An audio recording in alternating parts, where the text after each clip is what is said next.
This week on To the Contrary. First, a brewing battle about filling the year-long vacancy on the Supreme Court. Then, Betsy DeVos, a suitable cabinet pick? Behind the headlines for Black History Month, we look at the challenges low-income African-American women face as they try to lift their families out of poverty.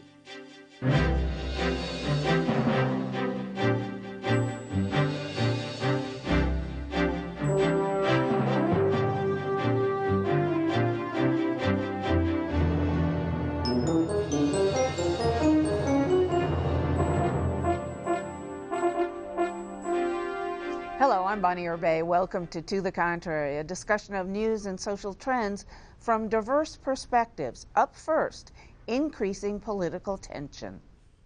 What impact will President Trump's nominee for the Supreme Court, Judge Neil Gorsuch, have on cases affecting women and diverse communities if he's confirmed? It won't change the balance of the court because his conservative voice replaces another conservative, Justice Antonin Scalia. Gorsuch has never ruled on abortion, but he did rule against Obamacare's contraception coverage requirement twice, saying it violated religious rights. And last year, Gorsuch sided with Utah's governor on defunding Planned Parenthood. Senate Democrats are angry that President Obama's pick for that seat, Judge Merrick Garland, never had a hearing because it was blocked by Republicans. They say they'll fight the nomination. In that case, President Trump has told the GOP to go nuclear if that's what it takes to confirm his nominee. So, Ann Stone, if Neil Gorsuch is confirmed as the next Supreme Court justice, what impact on women's rights? As you correctly said, none, because the balance doesn't change. The long-term impact is he's, 20 or 30 years younger than most, so he'll be around for a while. I think the Democrats need to fight this tooth and nail. There's no question at all that there's a whittling away at abortion rights and others. They should be strong and they should resist him, and I think that hopefully they'll win. Well, and I think women can, and even people of color from disadvantaged communities can see someone who's had a rough start and still risen to a place where he's willing to fight for and interpret the law strictly, but also ensure that the rights of Americans are protected. This is bad for Roe versus Wade. There is no question. He's an originalist. He doesn't believe in this right to privacy that is the underpinning of that decision. All right. So why do you think you're saying that he replaces Scalia? Right. And it should be that way. What about the year that went in between Scalia's death and his appointment when nothing was when really President happening? Obama had a true middle of the roader as his nominee to the Supreme Court? Well, the Republicans treated the Democrats the same way the Democrats had treated Republicans in the last year of their term before. We'd never seen a judge approved when you had an election coming up. So it really was the same operating procedure. I don't think that's true. Can you give me a case where for 10 months, nearly a year before people decided that the president was a lame duck and couldn't have his Supreme Court slot? I mean, a lot of people voted for Barack Obama because they were very aware that there might be an opening on the Supreme Court, and they thought through the democratic process this would allow them to have his choice on the Supreme Court. And the voters in November confirmed that Trump and the Republicans were right. They wanted to choose the next Supreme Court justice. So 10 months later? I just find that there's a lot of hypocrisy, though. I mean, we're looking at some Senate Democrats who approved him back in, 2006, and they were fine with him then. They thought he was qualified then. So I just see it's for a more, different position. But if it's the same qualifications that you're vetting someone on, then it shouldn't make a difference. I think right now you're not really. I mean, and talk about hypocrisy. We're hearing all these words now from Republicans saying, well, we've all got to get along. We have to give the president his appointment. Where was that sentiment over the last 10 months? Your thoughts, even Latifa? prior to 10 months, I think that there's no question that the game has changed. The ability to move anything, something as important as a Supreme Court nomination, putting our whole system, our judiciary system, in jeopardy, saying we're not going to do this. We're going to play a game, and we're not going to even do our job. Essentially, I think is beyond anything that we'd ever seen, and there's no precedent for it. And I think we're in a different world. Wait a minute. We're talking about holding things up. Look at this. His nominations are being held up. How badly? But wait, Republicans had severe problems with Obama's nominations, and they let him have it because they said he won the election. He should have his due. They're not doing that. But holding them up, Absolutely it's like not. a rocket docket. They're only giving them one round of questions for DeVos. Yeah. That's 5 minutes from each senator who each of the Democrats opened with, this is highly unusual that we have candidates before us who have not been vetted for ethics. When she has so many ethics problems. We're talking about that later. I do want to get to what impact on the Supreme Court he for sure would vote to overturn Roe or not.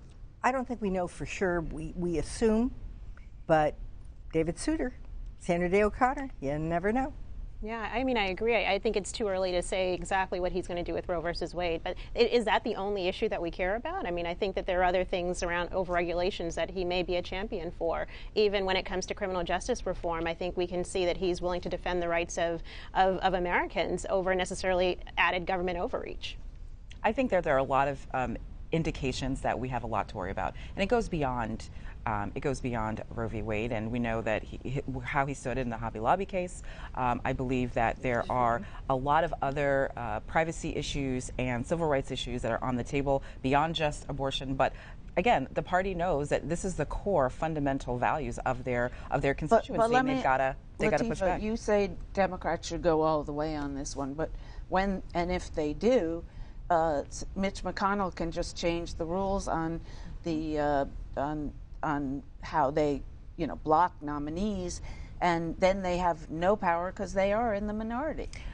And there are political problems to this. We all know there are 10 senators who have to face election next year and the year after in states that voted for Trump. So there are 10 out of 25 Democrats. Right. So 10 Democrats, they're looking at their political life as they go into whether we filibuster this thing or we vote for cloture, which would basically eliminate the opportunity to filibuster. Then they could still have the cover of, well, I voted against it. And the voters know this. I think going in, there's no question that the Democrats have to fight this. They absolutely do. Well, I think you're right. The bigger picture is after 10 months of their holding up this seat, I think there's a bigger price to pay politically for not fighting this in a very strong way. Agreed. But if they lose, don't they look weaker if another nomination comes up? What's the difference? I mean, it's clear that the nuclear option is going to kill the ability to stop this through filibuster. And if it's not going to stop it the first time, it'll stop it the second time. I don't think you lose anything. You were going to say? Well, I was just going to say, I think regular American people are looking at this as like, this is just another back and forth. The players have just switched sides. When can we grow up and being adults instead of being kindergartners? But isn't there a partisan element to all this? I mean, if we're being children when there's a Democratic nominee up there and waiting, are not Democrats supposed to, and people who agree with the Democrats, supposed to do the same thing the Republicans did to the Democrats? But I think this election changed it, because I think the voters are saying, we sent you a message. We want change. Wait a minute. Let's talk about stay this. Stay the same at your own Let's think of the context that this is in. We have a president who was elected with a deficit of almost 3 million votes in terms of the popular vote. We have U.S. investigative agencies have said that the Russians were involved in influencing this election. We have a Muslim ban that had people protesting in airports across the country. This has been a very difficult 2 weeks. So as you say, it's been so long, we're really dragging our feet on giving this president his nominees. It's also a context where if we don't fight this, I think the American people will wonder why we're not fighting. Indeed. And what happens if and when Roe is overturned? What happens? There'd be rioting in the streets just like there was in '89. But again, Megan, I love you dearly, but so much faux outrage. I mean, it's unbelievable. There was an article this week. I love the headline. It said, chill. Not everything Trump is proposing is outrageous. There's faux outrage. There's protests. There's all kinds of fluff over everything. That's much ado about nothing. That is overblown, so overblown. All this will sort out, but the Supreme people Court, are tired but what about, I mean, this is not Supreme Court, but what about alienating the Prime Minister of Australia, one of our close... And that's maybe that's based on some of his staff people supposedly saying that. From him, you're hearing it's fine. I mean, I know we have a president now who says, I didn't say that last week. and then says the opposite this week, and whose press person says, don't judge him by what he says, judge him by his heart, as if we had a fibrillator on him. And you have several. And then, you know, it for some people it is looking like a parallel universe that, and some diplomats, some members of NATO take him seriously that he's going to destroy NATO. Only if you watch CNN and some of the mainstream media that's consistently getting it wrong, because they're trying to take everything so we should watch Fox? and distorting to the nth degree. So look at the positive things have been said by several heads of state that he has talked to. You know, you focus on the one or two side reports that staffers are saying X and Y. Look at what the actual ambassadors and heads of state are saying. They're saying something very different. And the 1,000 State Department employees who have registered their concern. Yes, and I know a lot of those folks, they're hardcore Democrats, and they probably ought to go if they can't support his position.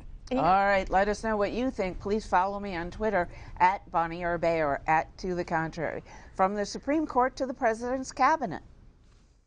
All week, clashes broke out over Trump's cabinet picks. Democrats staged boycotts. Republicans suspended rules to push nominations out of committee to the Senate floor for votes. Now for one of the more contentious cabinet nominations, billionaire Betsy DeVos for Secretary of Education. Two Republican senators broke from the Republican majority, Susan Collins of Maine and Lisa Murkowski of Alaska, say they'll vote no on DeVos. Both senators say they base their decisions on the fact that DeVos lacks experience with the public school system. On the Senate floor, Murkowski noted that she's heard from thousands of Alaskans urging her to oppose the nomination. And Alaska is a red state.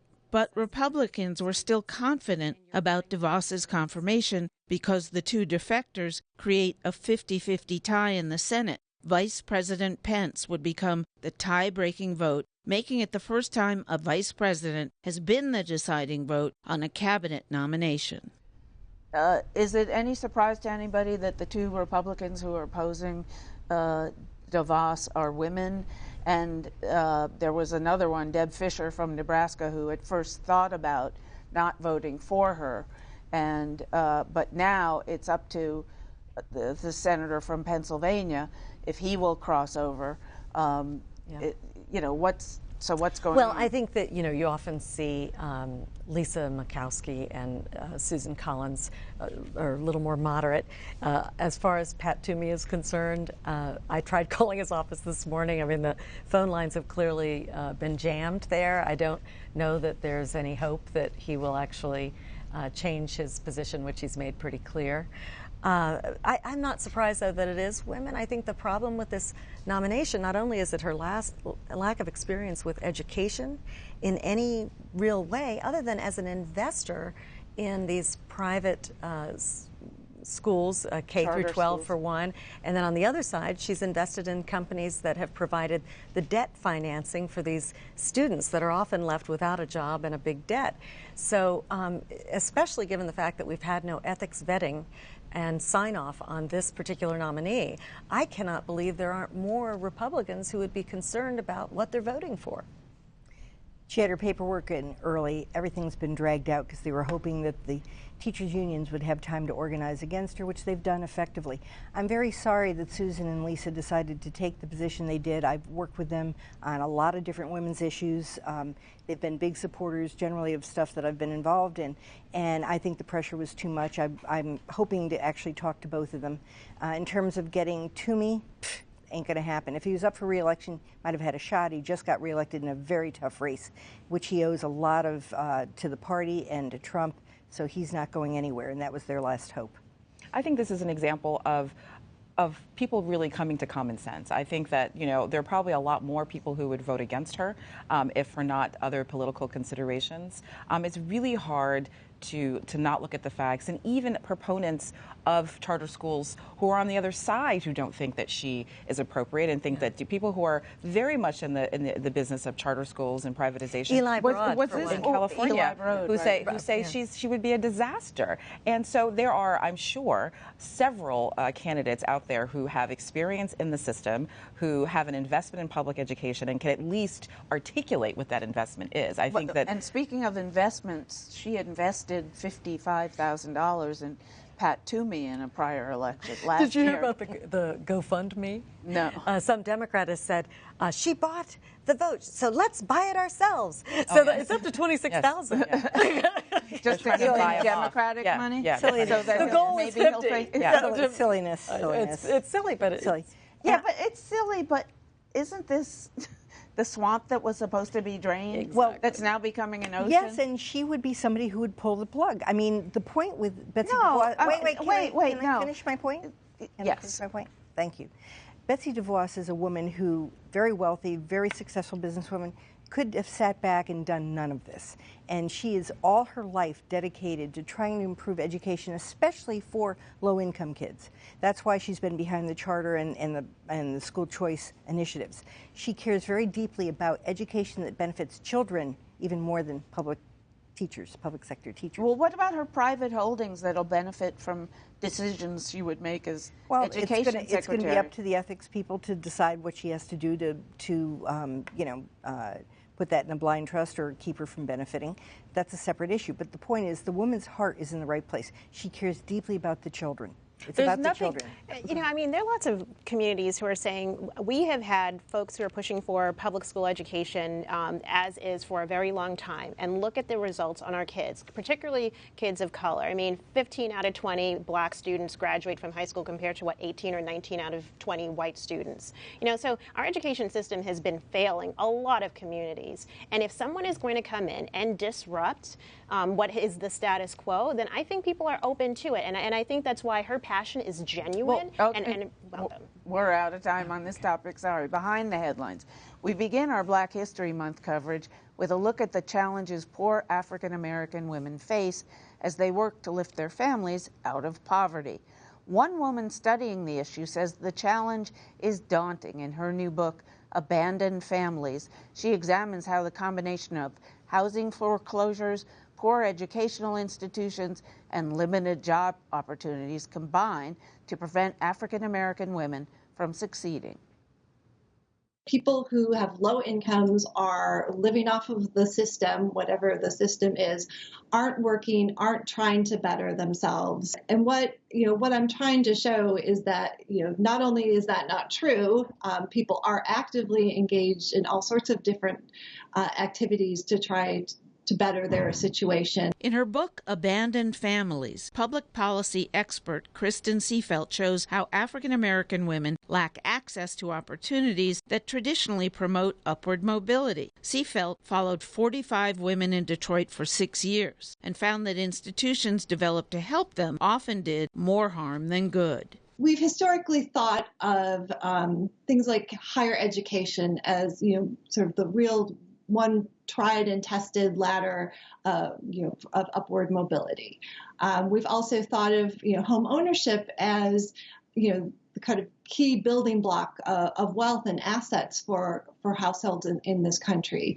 Neither of those systems, though, worked for the women who I interviewed. They were, in fact, tracked into kind of separate, unequal, segregated housing markets, a completely different post-secondary education system, either for-profit institutions or a lot of online degree acquisition, or attending community colleges that were really woefully underfunded and understaffed. What is happening is just sort of the newest form of separate and unequal in this country. Family responsibilities also led to financial instability, even when some of these women started making gains. These women, were embedded in families and other networks where a lot of people, weren't doing as well as them. So they were often called upon then, to provide housing, to provide loans, or loans that weren't necessarily repaid back by other family members.